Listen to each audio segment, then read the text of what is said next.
Hello, hi, most welcome in Stanford everyone. Let's learn today our new lesson. That is a really fantastic lesson because today we are going to know mock test. And what is mock test? Actually, it's a type of exam. You can say it's type of test. You can say because it is very important for your facilitator or teacher. Because if you'll give this test, I'll be able to know that where are you standing right now in terms of speaking, reading, writing and listening. This is the reason today in this lesson we have two videos. Yes, one for short term and long term goal, second for the movie. Today we are going to watch the movie, and that movie we are watching, what's the name of that movie? That is Bulge, the story of a dog. Fantastic story. So today we are going to learn this lesson mock test. And what are we going to learn? इसमें हमने क्या सीखने वाले हैं? तो सबसे पहले question of the day करेंगे, फिर रिकैप करेंगे, फिर क्लॉक बडीज को जानेंगे, क्लॉक बडीज कॉन्सेप्ट होता क्या है सीखने का, क्लॉक बडी, फिर टीम वर्क के बारे में बात करेंगे, फिर इंपॉर्टेंस ऑफ एग्जाम के बारे में बात करेंगे, फिर importance of honesty. Gandhi ji कहते थे माई एक्सपेरिमेंट विथ ट्रूथ, उन्होंने लिखा था, लेकिन ऑनेस्टी से उनका बहुत अच्छा ताल्लुक है, बहुत अच्छा रिश्ता रहा है। तो हम लोग जानेंगे इंपॉर्टेंस ऑफ ऑनेस्टी। फिर दो वीडियोज़ हैं, एक शॉर्ट वीडियो है short term goal, long term goal वाला, जिस पे आपको लिसनिंग टेस्ट देना है। दूसरा एक वीडियो है जो मेन वीडियो है इस लेसन का, जो है हमारा बोल्ड मूवी वाला वीडियो है पार्ट हाफ, तो वो भी वॉच करेंगे। लास्ट में हमारा फीडबैक राउंड होगा, और फीडबैक से पहले हम लोग करेंगे बुक्स एक्सरसाइज।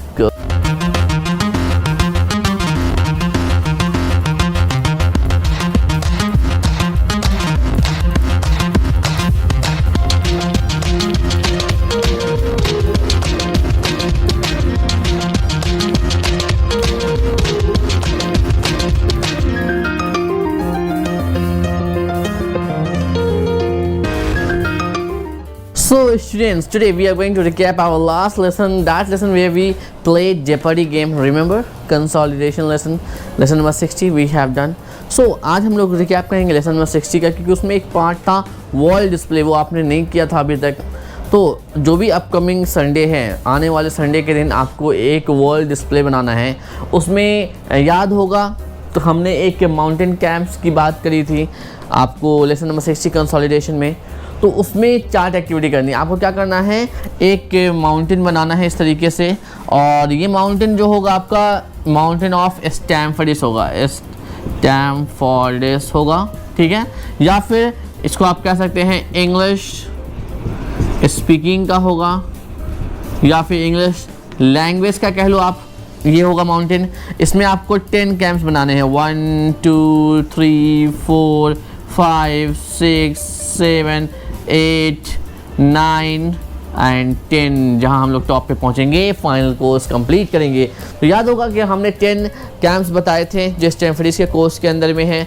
तो आप अभी कहाँ खड़े हो, आपका झंडा कहाँ पे है? मान लीजिए कि इफ़ यू आर थिंकिंग कि आप कैंप 3 पे हो, तो यहाँ पे आप अपना झंडा लगा दोगे ऐसे करके, और अपना नाम लिख दोगे यहाँ पे कि हाँ मैं यहाँ पे हूँ, और रीज़न बताओगे कि क्यों हो। तो इस तरीके का आपको बनाना है।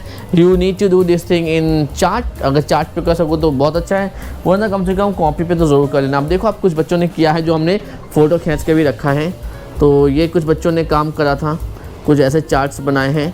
आप जैसे बना सको, आपके ऊपर है, आप कैसे बना सकोगे। आपको जैसा अच्छा लगता है आप बना सकते हो, आप अपने हिसाब से बनाना। ये 4 बेहतरीन चार्ट्स हैं जो लास्ट बैचेस के हैं, जो हमने बुक में भी इंक्लूड करवाया था। सो आप प्लीज़ जो रिकैप है आप अपने चार्ट के साथ दोगे, आप अपनी चार्ट इस तरीके से दिखाओगे और दिखाते हुए एक्सप्लेन करोगे, this is my learning and this is my mountain, और this is my mountain of English language, और mountain of English learning, speaking, जो भी आप नाम देना चाहो दो अपने हिसाब से। और फिर एक्सप्लेन करोगे I am standing right now in camp 3 on camp 5, जहाँ भी आपको लगता है कि आप स्टैंड करते हो as per the learnings of that lesson consolidation.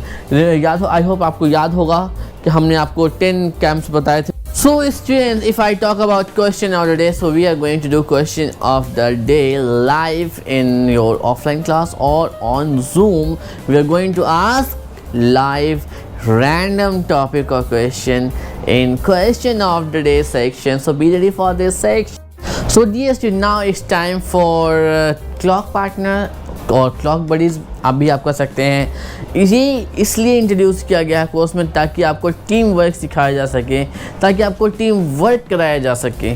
हम सभी खुद सीखते हैं, सेल्फ सीखना तो आसान है, अगर टीम के साथ सीखना हो तो ये मज़ेदार भी है, आसान भी है, स्ट्रगल भी है, बहुत कुछ है। तो इससे पहले मैं आपको बताऊं what is clock partner, concept of a Stamford in your learning of intermediate level. Let's have a look on some questions जो आपको जवाब देने। पहला, what do you enjoy about working together? आपको अगर किसी पार्टनर के साथ काम करना पड़े, किसी पार्टनर के साथ एक्टिविटीज़ करनी पड़े, किसी पार्टनर के साथ सारी चीज़ें सीखनी पड़े, तो ये कैसा होगा आपके लिए, बताइए कितना इंजॉयबल होगा। दूसरा सवाल है, what challenges do you face? आप कौन से चैलेंजेस फेस करते हो अगर आप किसी पार्टनर के साथ काम करते हो? अकेले कर रहे हो तब तो आपकी मर्जी है, आपके ऊपर जो भी करो ना करो व्हाटएवर, पर किसी पार्टनर के साथ कर रहे हैं, किसी बडीज़ के साथ कर रहे हैं, तो क्या चैलेंजेस फेस हो सकता है। अगला, what do you do when your partner knows less? आप क्या करोगे अगर आपका पार्टनर जो है उसको कम नॉलेज है, वो कम जानता है, कम पता है, तब आप कैसे मेंटेन करोगे अपनी परफॉर्मेंस? क्योंकि दोनों की ही परफॉर्मेंस से आप जीत सकते हो। आप अकेले काम करके पार्टनर एक्टिविटी में, टीम वर्क में आप नहीं जीत सकते, लेकिन अगर आप दोनों ही मिलकर काम करोगे तभी जीतोगे। तो कैसे मेंटेन करोगे अपनी एक्यूरेसी, कैसे मेंटेन करोगे अपना बेस्ट आउटकम, कैसे मेंटेन करोगे कि आप टॉप पे रहो हमेशा? किसी भी टीम में सारे मेंबर एक्सपर्ट नहीं होते, किसी भी टीम में सारे मेंबर्स बेकार नहीं होते हैं। हर टीम में जो मेंबर्स होते हैं वो मिक्स होते हैं, कोई बहुत तेज़ होगा, कोई थोड़ा कम तेज़ होगा, कोई बेकार होगा, किसी को कुछ नहीं पता होगा, कुछ ऐसा होगा जो बहुत ज़्यादा मेहनत करने वाला होगा, कुछ ऐसा होगा जो बिल्कुल भी मेहनत नहीं करने वाला होगा। लेकिन the best person, successful team player is that person जो सबको साथ लेकर चले, जो सबके साथ सारी चीज़ों को बेहतरीन तरीके से कर सके। ठीक है। अगला, how can you help your peers to improve their language? आप अपने पीयर्स और पार्टनर्स को कैसे हेल्प कर सकते हो कि वो बेहतरीन तरीके से लैंग्वेज को सीख सकें? So these are the questions which you are going to answer in your offline or in Zoom class. Now, clock buddies क्या है या क्लॉक पार्टनर क्या है? इसमें आपके बुक में एक्सरसाइज ए है, तो इस तरीके से 12 बॉक्सेस बने हुए हैं। हर बॉक्स में आपको एक मेंबर का नाम लिखना है। अगर मान लीजिए कि 3-4 अगर आपकी क्लास में 10 ही लोग हैं तो आप क्या करोगे, 10 मेंबर्स के नाम लिखोगे और उसके बाद 2 को रिपीट कर लोगे। मान लो कि आपकी क्लास में 6 मेंबर्स ही हैं तो क्या करोगे, आप 6 मेंबर्स के नाम लिखोगे और फिर उन्हीं 6 को रिपीट कर दोगे। ठीक है। अगर मान लीजिए आपकी क्लास में 4 ही लोग हैं तो आप क्या करोगे, 4 लोगों के नाम लिखोगे 1 2 3 4, फिर उनको रिपीट करोगे 8 तक, फिर तीसरी बार थर्ड टाइम रिपीट करोगे, तब ये क्लॉक पार्टनर भर जाएगा। इसका मेन कॉन्सेप्ट ये नहीं कि इसको फिल करना या आपको क्लॉक पार्टनर देना, मेन मकसद ये है कि आप डेली किसी नए पार्टनर के साथ, किसी नए बंदे के साथ एक तालमेल बिठाओ, एक लर्निंग इन्वायरमेंट क्रिएट करो और एक नए पार्टनर के साथ डिस्कशन कर सको, ग्रुप डिस्कशन कर सको, पार्टनर एक्टिविटीज़ करो, तो हर रोज़ आपके साथ एक नया पार्टनर हो। ये नहीं कि हाँ जिससे ज़्यादा दोस्ती होगी उसी के साथ डेली बैठ रहे हैं, तो क्या हुआ कि आप 2 लोगों के साथ बैठे हो तो आपकी नॉलेज अपने साथ दोगुनी रहेगी। पर अगर आप 10 लोगों के साथ बैठोगे, 10 लोगों के साथ बातचीत करोगे, एक्टिविटीज़ करोगे, पार्टनर एक्टिविटीज़ करोगे, ग्रुप डिस्कशन करोगे, तो 10 गुनी नॉलेज होगी, 10 टाइम्स नॉलेज होगा। तो हम जितने ज़्यादा लोगों से मिलते हैं हमारा एक्सपीरियंस उतना अच्छा होता है। आई hope you understood this. So dear students, here we have a fantastic question regarding assessment. Assessment is test और exam हो, test हो या फिर किसी भी चीज़ को जिससे कि आपकी टेस्टिंग हो, आपका टेस्ट हो सके, एग्ज़ाम हो सके, उसको असेसमेंट भी कहते हैं। ओके, तो आज एक नया वर्ड हो सकता है बहुत से लोगों ने सीखा हो, दैट असेसमेंट मीन्स एग्ज़ाम और टेस्ट। तो a question for you, how assessment is important for you? assessment आपके लिए कैसे important है, क्यों ज़रूरी है, बताइए। why?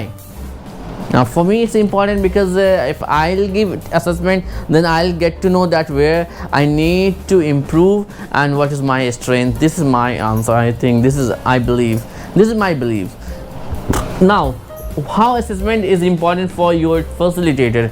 आपके फैसिलिटेटर मतलब मेरे लिए आपका असेसमेंट क्यों important? Because by your assessment paper, by your assessment test, assessment notes, I will be able to understand that where I need to work on your language. आपकी लैंग्वेज से मुझे कहाँ पे काम करना है, आप पे लिसनिंग पे ज़्यादा ध्यान देना है, स्पीकिंग पे ज़्यादा ध्यान देना है, राइटिंग पे ज़्यादा ध्यान देना है, या रीडिंग पे ज़्यादा ध्यान देना। इसके हिसाब से मैं अंदाज़ मुझे एक आइडिया मिलेगा। दूसरी चीज़, आपकी ग्रामेटिकल सेक्शन पे ध्यान देना है, प्रोनाउंसिएशन पे देना है, वोकैबुलरी पे देना है, स्पेलिंग पे देना है, पंक्चुएशन पे देना है। कौन से सेक्शन पे ध्यान देना ज़्यादा है ये मुझे आपके असेसमेंट से ही पता चलता है। Please come up with your own answer. Next, what is importance of honesty in exam. Exam में ऑनेस्टी का क्या इंपॉर्टेंस है? अगर मान लो कि आपको चोरी करने का मौका मिल रहा है, आप ऑनलाइन में तो आराम से कुछ भी कहीं से भी फाइंड आउट करके लिख दे सकते हो, लेकिन अगर आप ईमानदारी पूर्वक लिखोगे तो इसका क्या फ़ायदा होगा? What is going to be the best और fantastic benefit if you will maintain honesty in exam और test? Please come up with your answer. What is importance of honesty in exam और असेसमेंट? बच्चों, आज का mock test है। आपको उम्मीद करता हूं कि आपने नीचे www.stanfordist.in पे जाकर के बुक को डाउनलोड कर लिया होगा। वहां पे आपको जाना है लेसन नंबर 66 में, लेसन नंबर 66 में जाना है। वहाँ पे मॉक टेस्ट है आपके लिए। एक्सरसाइज बी है, एक्सरसाइज बी आपका रीडिंग टेस्ट है, ऑब्जर्वेशन स्किल टेस्ट है कि आप कितना अच्छा चीज़ों को, पिक्चर्स को और पैराग्राफ को ऑब्जर्व करते हो, रीड करते हो, उसका टेस्ट है। ऑप्शन नंबर सी, एक्सरसाइज सी जो है आपका राइटिंग टेस्ट है। सब छोटा सा टेस्ट है, please give it. Next exercise D है जो आपका लिसनिंग टेस्ट है। टेस्ट देने के बाद आपको मुझे सेंड करना है। आप मुझे सेंड करेंगे व्हाट्सएप पे उसका PDF बना के या पिक्चर खींच कर, और जो ऑफलाइन वाले बच्चे उनका तो मैं लाइव टेस्ट चेक ही कर लूँगा, तो मसला ही नहीं है। वन मोर थिंग के स्टूडेंट्स, जो ये लिसनिंग टेस्ट है, इस लिसनिंग टेस्ट के लिए आपको एक छोटा सा वीडियो भेजूँगा जो है short term long term goal पे। एक वीडियो जाएगा आपको आज के लेसन के साथ, 2 वीडियो जाएगा। एक मूवी वाला ऑडियो वीडियो जाएगा, दूसरा ऑडियो वीडियो जाएगा जिसमें आपको दिया गया है short term goal, long term goal, कि शॉर्ट टर्म गोल क्या होता है, लॉन्ग टर्म गोल क्या होता है। So what is short term goal and long term goal, please बताएं। शॉर्ट टर्म गोल वो होता है जो हम चाहते हैं, जैसे कि मुझे मान लीजिए कि शॉर्ट टर्म गोल मेरा है कि मैं नया मोबाइल फ़ोन ख़रीद लूँ, तो ये मेरा शॉर्ट टर्म गोल है, 2 से 5 महीने में ख़रीद लूँगा। मान लीजिए मुझे एक नई किताब खरीदनी है, that is short term goal. Girls, आपको एक क्लोथ्स खरीदने हैं तो ये आपका शॉर्ट टर्म गोल है। लेकिन मान लो आपको कोई भारी भरकम नेकलेस खरीदना है गोल्ड का। बॉयज़, मान लीजिए आपको आईफोन खरीदना है, तो ये क्या हो जाएगा? As a student, as a beginner kid student के लिए ये क्या हो गया? एक लॉन्ग टर्म गोल हो गया। लॉन्ग टर्म गोल क्या होता है? जो आपको कम से कम, जिसको पूरा करने में आपको 12 महीने या 1 साल का वक्त लगे, 12 मंथ से 1 ईयर या 1 साल से ज़्यादा का वक्त लगे, वो हमारा लॉन्ग टर्म गोल होता है। तो एज अ स्टूडेंट आईफोन ख़रीदना 1 साल से ज़्यादा का वक्त लग जाता है कई बार, तो वो लॉन्ग टर्म गोल हो गया। पर अगर आप करोड़पति बच्चे हैं, मतलब किड ऑफ अ करोड़पति, देन आप महीने में भी खरीद सकते हैं, तो आपके लिए ये शॉर्ट टर्म गोल हो गया। तो शॉर्ट टर्म गोल क्या हुआ? जो चीज़ें आप 1 साल के अंदर ख़रीद सकते हैं, 1 साल के अंदर जो चीज़ें पूरी कर सकते हैं, वो शॉर्ट टर्म गोल है। मान लीजिए कि you need to improve your sentence structure, तो सेंटेंस स्ट्रक्चर कितने दिनों में इम्प्रूव किया जा सकता है? मुश्किल से 1 महीना, काफ़ी 1 महीना, तो एक शॉर्ट टर्म गोल हुआ। लेकिन you want to speak like a native speaker, आप एक अंग्रेज़ की तरह बोलना चाहते हो, तो ये एक लॉन्ग टर्म गोल होगा, क्योंकि इसमें कम से कम 1 साल का वक्त लगेगा, आपका प्रैक्टिस लगेगा, रेगुलर एफर्ट लगेगा, पेनफुल एफर्ट लगेगा, तब जाके आप बहुत सारा लिखोगे, आईने के सामने प्रैक्टिस करोगे, प्रेजेंटेशंस दोगे जूम पे, लाइव क्लासेस में, तब जाके आपकी इंग्लिश जो होगी एकदम फ्लुएंट वाली हो जाएगी, फैंटास्टिक लेवल पर होगी। You will be able to speak fluent and confident as like a native speaker as they speak in English language countries. So ये चीज़ें होने में वक्त लगेगा, तो वो हमारा लॉन्ग टर्म गोल हो गया। आई होप आपको समझ में आ गया। बाकी चीज़ें आप वीडियो को देखेंगे, सुनेंगे, समझेंगे और फिर लिसनिंग टेस्ट देंगे एक्सरसाइज डी का। सो स्टूडेंट्स, आज की लेसन का जो फैंटास्टिक सा वीडियो है वो है मूवी बोल्ट का पार्ट नेक्स्ट अगला पार्ट जो आज हम देखने वाले हैं, बहुत ही फैंटास्टिक सा पार्ट है। I really love this part and the way the dog is means ये सबसे बेस्ट पार्ट, अगर आज के पार्ट का सबसे बेस्ट वाला सेक्शन बताऊं तो वो वाला सेक्शन है जब बोल्ट एक कैट को पकड़ लेता है और कहता है कि चलो मुझे रास्ता दिखाओ। आखिर में अपनी वो उसको ऐसा लगता नहीं कि वो जो गर्ल उसके साथ है वो खतरे में है, शी इज़ इन डेंजर, क्योंकि मूवी के अंदर भी वो उसको डेंजर से, खतरों से बचा रहा होता है। तो अब डॉग जो अलग हो जाता है लड़की से, तो लड़की अलग अपसेट है, गर्ल इज़ अपसेट, वो भी अपसेट है। लेकिन कुत्ते को भी ऐसा लग रहा है, डॉग बोल्ट को भी लग रहा है कि वो उस लड़की को नहीं बचा पा रहा है, वो भी डेंजर में है और उसे वहाँ तक पहुँचना चाहिए एनी हाउ। तो वो एक बिल्ली को पकड़ता है और उसको धमका करता है, चल बता मुझे रास्ता किधर से है, और उसको खुद से बांध कर टैग करके रखता है। और सबसे बेस्ट पार्ट क्या है वो बताता हूँ, जब ये दोनों वैन में जा रहे होते हैं तो वो बिल्ली भी जो होती है ना, बहुत बदमाश किस्म की होती है, खचरी होती है, बहुत ही मतलब बहुत नॉटी होती है। तो वो क्या करती है, बड़ा सा बंदूक लेके, वो डंडा लेके उसको मारने को चाहती है, लेकिन वो इतना हेवी होता है कि वो पीछे गिर जाती है, और इस गिरने पड़ने के चक्कर में दोनों ही गाड़ी से बाहर की तरफ फेंका जाते हैं, थ्रो हो जाते हैं। और फिर आगे मूवी इसी तरीके से है, देखिए बहुत मज़ा आएगा। इट्स रियली फैंटास्टिक मूवी, मतलब बोल्ट मूवी में नहीं है फिर भी वो खुद को as a super dog, super hero वाला डॉग फील कर रहा है, सुपर पावर फील कर रहा है अपने अंदर, और काफ़ी इंटरेस्टिंग चीज़ें कर रहा है। देखिए सबसे बेहतरीन बात क्या है, आपको समझ में आएगा कि अगर हम कुछ मान लें, हमारा बिलीव है कि हम ये चीज़ कर सकते हैं, then you can do. Nature, god आपकी हेल्प करते हैं कि हाँ you can do this thing. लेकिन अगर आपको ही कॉन्फिडेंस नहीं है खुद पे, तब तो कोई भी हेल्प नहीं कर सकता। सो कॉन्फिडेंस मैटर्स अ लॉट। इस पार्ट में आपको ये चीज़ ज़रूर समझ में आएगी, प्लीज़ देखिएगा ज़रूर। भले आपको उसके सेंटेंसेस समझ में आए ना आए, वर्ड समझ में आए ना आए, लेकिन देखना ज़रूर है, क्योंकि अगर आज नहीं देखेंगे, सोचेंगे बहुत चीज़ समझ में नहीं आ रही या कुछ समझ में नहीं आ रहा, तो कभी समझ में नहीं आएगा। आपको एक वर्ड ही समझ में आया, आप देखो, क्योंकि जैसे जैसे दिन बीतेगा, एक के बाद दो, दो के बाद 10, 10 के बाद 20 वीडियोस क्रॉस होंगे, तो आपको वर्ड के बाद सेंटेंस, सेंटेंस के बाद पैराग्राफ समझ में आने लगेगा। लेकिन आज का ये सोच के मत छोड़िएगा कि अरे कुछ तो समझ में आ ही नहीं रहा, क्योंकि आज ये छोड़ा तो फिर शुरुआत तो हुई नहीं, तो कभी ना कभी तो शुरुआत करनी चाहिए ना। जब शुरुआत ही नहीं करेंगे तो ख़त्म कैसे होगा। अगर मकान बनाना है, ईंटें रखनी है, तो सोचेंगे अरे यार एक ईंट रखेंगे, हज़ारों ईंट लगेगा, तो हज़ारों ईंट लगने से मकान बनेगा और ये बड़ा दिन लगेगा, या ऐसा सोच के मकान ही कोई ना बनाए। लेकिन अगर पहला ईंट आप रखोगे तभी तो दूसरा, तीसरा, चौथा और पूरा का पूरा मकान बन के तैयार होगा, है कि नहीं। तो ये चीज़ें करनी ज़रूर है, समझ में आए ना आए मूवी को देखना ज़रूर है 2 बार। आपको ट्रस्ट मी, आपको मूवी समझ में आएगी, चाहे आपको वर्ड्स सारे क्या कुछ भी समझ में ना आए, आपको सेंटेंसेस, डायलॉग समझ में ना आए, लेकिन आपको मूवी समझ में बिल्कुल आएगी। प्लीज़ वॉच इट, और धीरे धीरे जैसे टाइम बीतेगा आपको समझ में आने लगेंगे वर्ड्स।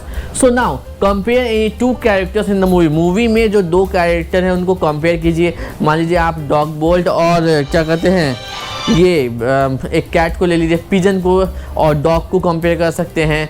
तो 2 कैरेक्टर, गर्ल को ले सकते हैं, गर्ल और बोल्ट को आप कंपेयर कर सकते हैं, ठीक है। डायरेक्टर जो मूवी का है उस मूवी के अंदर उसको कंपेयर कर सकते हैं, किसी भी 2 को। Did your prediction of last time come true. आपने लास्ट पार्ट देखने के बाद कुछ प्रिडिक्ट किया था कि हाँ नेक्स्ट पार्ट में ये चीज़ हो सकता है, तो क्या वो इस बार सही हुआ। जनरली हॉलीवुड मूवीज़ में ये चीज़ पॉसिबल नहीं होती है प्रिडिक्शन, बट इंडियन टेलीस्कोप में हो जाता है कि हाँ अगला के 10 फ्यूचर एपिसोड में क्या होने वाला है ये आप गेस कर सकते हो, ठीक है। तो आप बताओ क्या ये सही हुआ। अगली चीज़, what will happen next. Again predict, दोबारा से प्रिडिक्ट कीजिए व्हाट विल हैपन नेक्स्ट, आगे क्या होगा, अगली पार्ट में क्या होगा। मैं तो देखने के लिए बड़ा एक्साइटेड हूँ। Are you excited to watch the next. So dear student, this is the lesson mock test, lesson number 66, which we are going to do.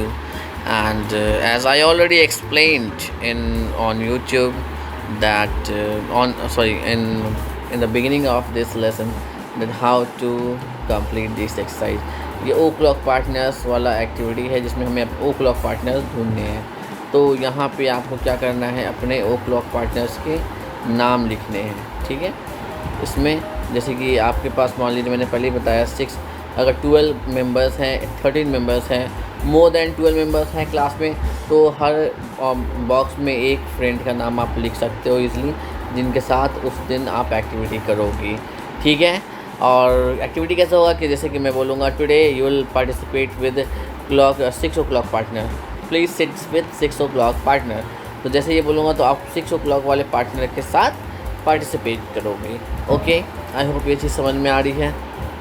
और इस 12 में आपको नेम फिल करने हैं अपने पार्टनर्स के, अपना नाम नहीं लिखना है इसमें। आई होप ये चीज़ क्लियर है। और एक चीज़ मान लीजिए कि आपने आपका नाम राम है और आपने रहीम का नाम 6 o'clock में लिखा है। तो अगर आप रहीम का नाम 6 o'clock में लिख रहे हो तो रहीम भी अपनी किताब में, अपनी बुक में राम आपका नाम लिखेंगे।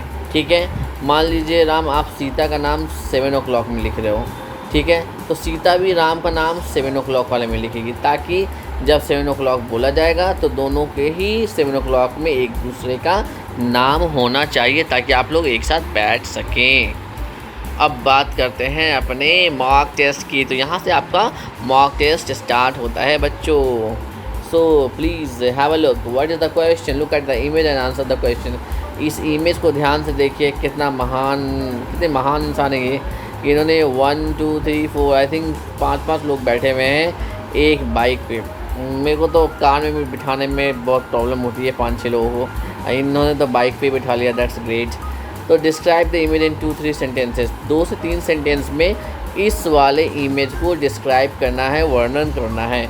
ठीक है, तो आप यहाँ पे लिखेंगे 1 2 3 4 कि क्या आपको इस पिक्चर को देख के आइडिया लग रहा है, क्या वो 3 सेंटेंस आपके दिमाग में आ रहा है इस इमेज को देख के, प्लीज़ आप लिखिए।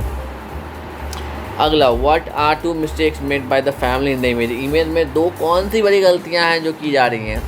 आई think first is overloading the person, the family has overloaded the bike. And second, no one is wearing helmet भी पहनना चाहिए था। तो ये मेरे अकॉर्डिंग है, आप अपना आंसर बताना। ठीक है, अब 3 और 4 जो क्वेश्चन है, नंबर 3 और 4, ये ऑब्जेक्टिव क्वेश्चन है, ऑप्शनल क्वेश्चन। आपको 4 में से एक ऑप्शन को सिलेक्ट करना है। ठीक है, और वो सिलेक्ट करने से पहले इस एडवर्टीज़मेंट को पढ़ना है। अगर इस एडवर्टीज़मेंट को आप सही से पढ़ोगे, जो यूथ सर्वे 2017 हिंदुस्तान टाइम्स यूथ सर्वे 2017 के बारे में जो लिखा हुआ है, इस चीज़ के हिसाब से कौन सा ऑप्शन सही है या गलत है आपको बताना है।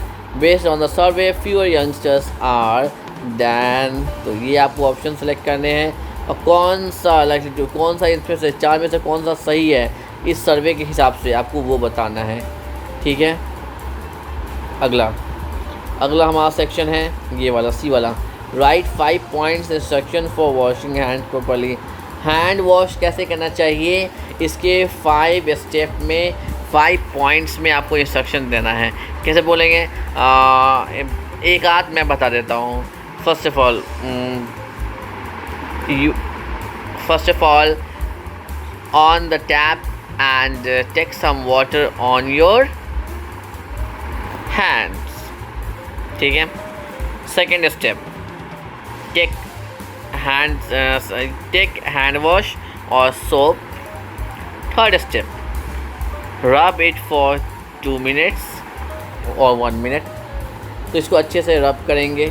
तो ये चीज़ें स्टेप्स हैं, आपको 5 स्टेप्स यहाँ पे लिखने हैं। मैंने एक आध बता दिया ताकि आपको हेल्प मिल जाए। लास्ट डी हमारा लिसनिंग टेस्ट है। इसमें 3 क्वेश्चन हैं, 3 सवाल हैं। इन तीनों सवाल के आपको जवाब देने हैं। अब देखिए, इन तीनों सवाल के जवाब देने से पहले मैंने जो आपको ग्रुप में एक छोटा वाला वीडियो भेजा है, जिसमें शॉर्ट टर्म गोल और लॉन्ग टर्म गोल के बारे में बताया गया है, उसको अच्छे से सुनने के बाद बताएं what is the video about. Video किस बारे में है, एक सेंटेंस में बताइए। What is the difference between long term and short term goal में उस वीडियो के हिसाब से क्या फ़र्क होता है, क्या अंतर होता है, वो बताना है। Based on the audio which statement is not true. इन 4 में से कौन सा वाला स्टेटमेंट, इन 4 में से कौन सा एक स्टेटमेंट गलत है, वो बताना है आपको। I hope you understood this, and in the next lesson we are going to learn, that is going shopping. तो इसमें हम लोग शॉपिंग से related vocabulary terms and many more things we are going to learn. See you in the next video with the fantastic learning of shopping. So dear students, after books exercise, this is our feedback section. So here is before I talk about feedback, result of mock test in any future lesson. Result of feedback, जो भी mock test का result होगा वो मैं upcoming किसी lesson में डालूंगा. जो भी लेसन छोटी लेसन होगी उस लेसन में डाल दूंगा. वो आप वहाँ से जब भी आप लेसन आगे, क्योंकि आप हमारे रेगुलर एंड पंक्चुअल स्टूडेंट्स हैं तो आप अगला लेसन सारे लेसन देखोगे तो अपकमिंग लेसन्स में आपको आंसर मिल जाएंगे. वहाँ से आप अपने आंसर मैच कर लोगे. बाकी जो बच्चे रजिस्टर्ड स्टूडेंट्स हैं उनके तो मैं मॉक टेस्ट और ऑफलाइन वालों के तो मॉक टेस्ट चेक कर ही दूंगा, बता दूंगा आपको कितने मार्क्स आए हैं. ठीक है.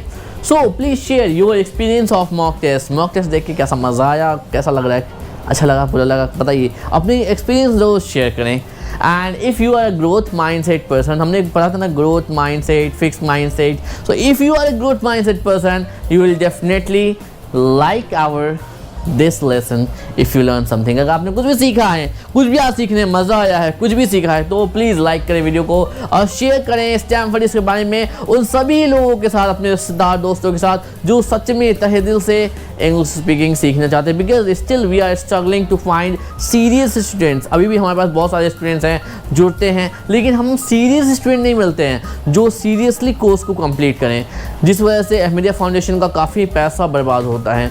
So it's my humble request to you, अगर आपके जानने वालों में कोई इंग्लिश स्पीकिंग सीखना चाहते हैं, लैंग्वेज सीखना चाहते हैं, कंप्यूटर स्किल सीखना चाहते हैं, ठीक है, personality development, job interview skill और ग्रुप डिस्कशन, डिबेट, ऐसे स्किल सीखना चाहते हैं तो please tell them that Stanford नाम की एक इंस्टीट्यूशन है जहां आप एकदम नॉमिनल फ़ी पे इंग्लिश स्पीकिंग सीख सकते हो. प्लीज़ ज्वाइन करो and learn the language in a fantastic way, learn with fun. So अगर आप भी चाहते हो कि आपकी तरह आपके दोस्त, आपके रिश्तेदार भी सीखे English with fun and in very easy way, please share about Stanford. इस वीडियो को भी शेयर करें और सब्सक्राइब करें इस चैनल को अगर आप सीखना चाहते हैं अगला लेसन. तो देखिए 2 मिनट में कि अगले 1 मिनट में देखिए कि हम लोग क्या क्या और कैसे कैसे करते हैं. सर्टिफिकेशन भी तो होता है ना आपका लास्ट में.